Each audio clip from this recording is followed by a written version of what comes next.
won't be fooled. We're breaking through, breaking through. Their propaganda we can see right through.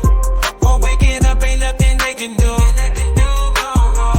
They lied to you. Welcome to the true story of the world. Have you ever pondered the story of the first woman, Hawa, our first mother, the mother of humanity? This tale, steeped in divine wisdom and ancient history, is one of the cornerstones of Islamic tradition.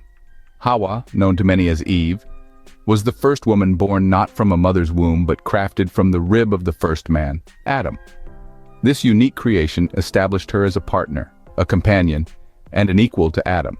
They resided in paradise, a world untouched by sorrow or hardship, a world of absolute bliss. Yet, as we often discover, even the most idyllic of existences can be shaken.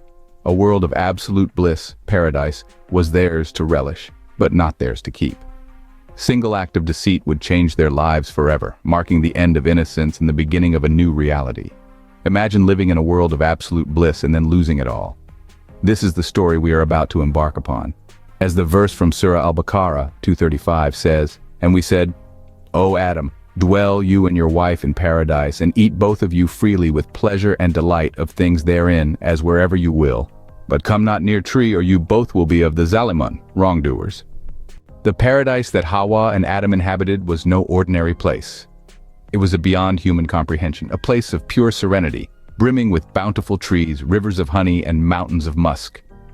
In this divine sanctuary, Hawa and Adam lived in harmony, free from the ailments of our mortal world such as hunger, thirst, or fatigue. They were enveloped in the love of the Creator, graced with a life of eternal bliss and tranquility. In this celestial utopia, they were given one simple decree. Among the countless trees bearing fruits of unimaginable delights, there was one they were forbidden to approach. An enigmatic tree, an embodiment of a test, a symbol of obedience and trust in the divine. Even in this heavenly abode, there was another presence. A being of fire, born before Adam and Hawa, who harbored a resentment that ran deep. He was the deceiver, the whisperer of false promises, known by many names but most commonly as Iblis. Once a devotee in the celestial courts, his pride had led to his downfall, and he bore a grudge against the very creatures he was commanded bow before. Iblis turned his attention to the first man and woman, seeking to lead them astray. He was an expert manipulator, a master of deception. His words, though honeyed, contained a poison that had the power to shatter the serenity of paradise. He promised them immortality, the eternal life of angels, if they would only taste the fruit of the forbidden tree. This was the stage set for a tale of deceit, a story of temptation and transgression that would change the course of history. It was a test of obedience against the allure of the forbidden, the divine decree against the whisperings of the deceiver. The paradise was a place of infinite beauty and tranquility, but it was also the stage where the first act of disobedience was set to unfold. The verse from Surah Al-Araf 7:20 resounds, "Then Satan whispered to them to make apparent to them that was hidden from them of their private parts. He said, Your Lord did not forbid you from this tree except that you become angels or become of the immortal." In our tale, the devil takes on the guise of a sly whisperer. The tranquility paradise was disturbed by a scheming voice that began to resonate. This voice was not just any ordinary one, it was the devil's whisper, an expert in manipulating and generating deceit. It had only one purpose: to instill curiosity and temptation in the hearts of Adam and Hawa. The whisperer carefully understood the potency of words, how they could construct or destruct, enlighten or misguide. It meticulously shaped its whispers, spinning a web of enigma around the forbidden tree. It narrated vibrant images of the tree, its green leaves rustling in the breeze, its branches laden with the most luscious fruits.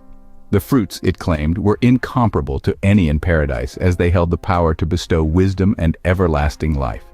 Picture, the whisperer proposed, the knowledge that could be attained, the secrets that could be unraveled. This was a tantalizing idea that began to grow in their minds. The whisperer's words were like a soft wind pushing them nearer to the tree, their hearts throbbing with anticipation and desire. However, the whisperer strategically left out a critical detail. It failed to inform them that God had prohibited the consumption of the fruits of this tree. Truth was kept concealed, hidden beneath layers of captivating stories and grandeur promises. Trapped in the whisperer's snare, driven by their newfound curiosity, Adam and Hawa moved towards the tree. The Whisperer looked on with satisfaction as they reached out, their hands quivering slightly, and plucked a fruit from the tree. The taste of the fruit was beyond anything they had ever tasted. It was sweet and sharp, its juice dribbling down their chins. However, as they took their second bite, a sense of discomfort started to infiltrate. The Whisperer's voice had diminished, leaving behind a deafening silence. And with one bite, paradise was lost. And then, the verse from Surah Taha 20:123 echoed in the silence. He said, "Descend from it, all some of you as enemies to others. And if there comes to you guidance from me, then whoever follows my guidance will neither go astray the world nor suffer in the hereafter." What happens when we give in to deceit?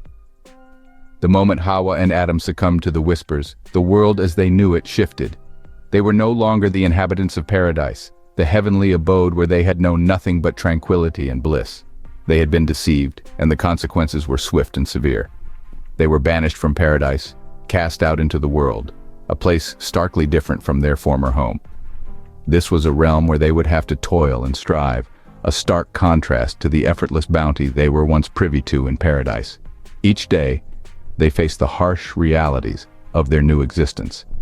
The land was arduous, the weather unforgiving. They had to learn how to cultivate the earth, to draw sustenance from it. The ease of paradise was replaced with the rigors of survival. In this new world, they also experienced a new emotion: remorse. They felt the sting of regret for their actions, a sharp reminder of the deceit they had fallen for. It was a painful lesson, but one that was necessary for their growth. Their banishment from paradise was not just a punishment, but a transformative journey.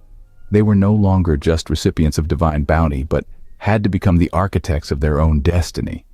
This was a world where actions had consequences, and they had to navigate through it with wisdom, resilience. Their journey was not just about survival, but also about understanding the dichotomy of right and wrong, truth and deceit. They had to learn to discern the whispers of deceit and stay steadfast on the path of righteousness. They had to endure, learn, grow, and ultimately redeem themselves. Their story is a profound reminder of the consequences of deceit and the power of redemption. It underscores the importance of resisting the allure of deceit and standing firm in the face of adversity. A single act of deceit had transformed their lives forever. The scene concludes with the verse from Surah Al-Baqarah 235, which serves as a poignant reminder of their past and the lessons they had to learn. But what was Hawa's role in this entire saga? Let's delve into that, keeping in mind the Sahih international verses of the Quran which describe her story. Hawa, the first woman ever created, holds a significant place in the grand tapestry of human history.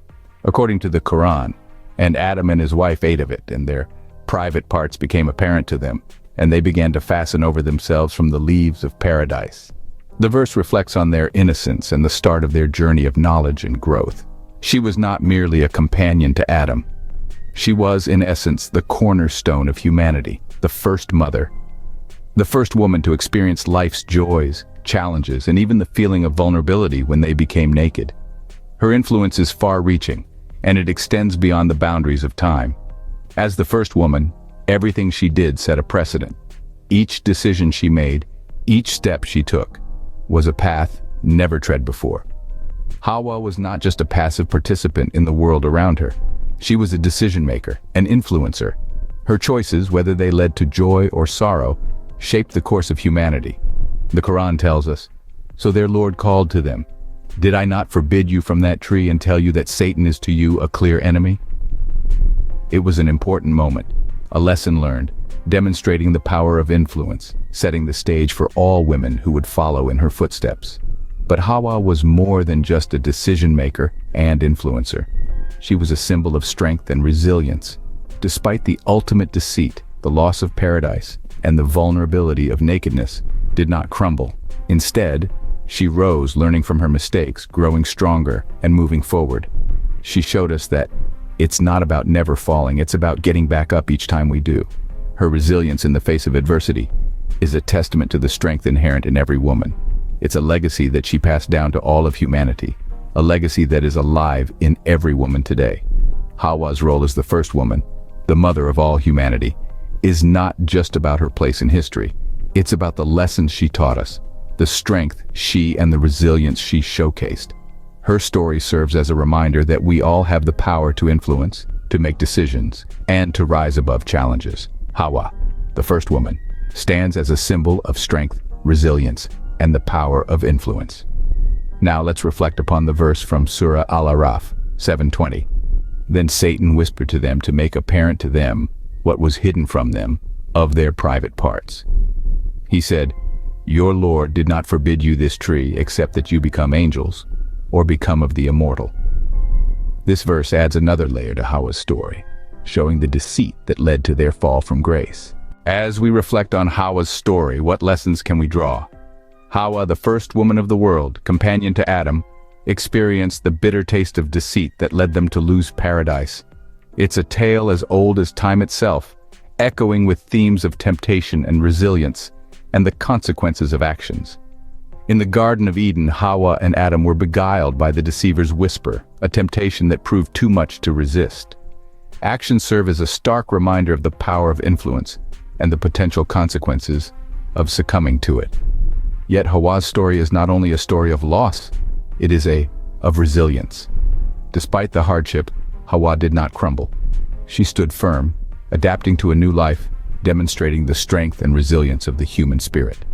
Indeed, the story of Hawa serves as a timeless reminder of influence, the consequence of deceit, and the resilience of the human spirit.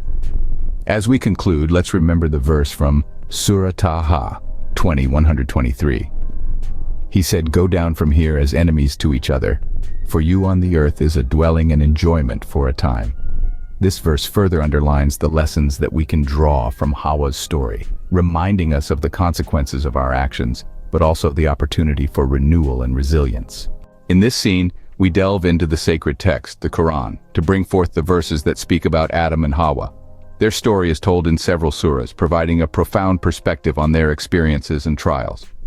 Next, from Surah Al-Araf 7:20, then Satan whispered to them to expose to them what was hidden from them of their private parts.